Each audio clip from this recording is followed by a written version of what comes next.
Where do you see it being a strong requirement to have clear delineation on which clouds they're in and what percentages? I mean, would you say that, in most cases they're going to have a primary and then a secondary, and then now they're starting to dabble with the second or third, and that those questions, the necessity, right, and the importance is pretty much the same, whether they're evenly divided or it's really more of a primary and secondary. What are your thoughts on that?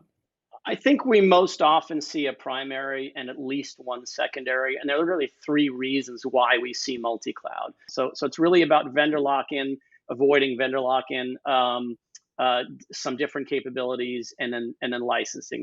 That's what we see. Yeah, and you'll also sometimes have better pricing in one product area across the different clouds, and that really helps provide the entry into being multi-cloud. And then you do have that ability to build out in various clouds and go back and forth and transfer the data between the two as well, just for even data redundancy, that extra level of confidence that you have it in multiple places. Yeah, that's a great point. And we always recommend that clients have a rolling practice of what we call workload placement. In other words, periodically doing an analysis and saying which cloud is the most cost effective.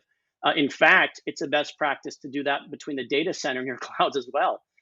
You may recall there was an article a while back written by Andreessen Horowitz that talked about what they called repatriation. They were sort of positing that a lot of enterprises were finding cloud too expensive across any of the vendors and bailing and going back to the data center, and actually wrote a rebuttal to that article that was fairly sharply worded. It was fun to write. But the point is, look, they're not wrong in saying this is analysis that people should be doing. So I agree with you that workload placement should be something that's ongoing, and it should include, are we still cost effective relative to the data center?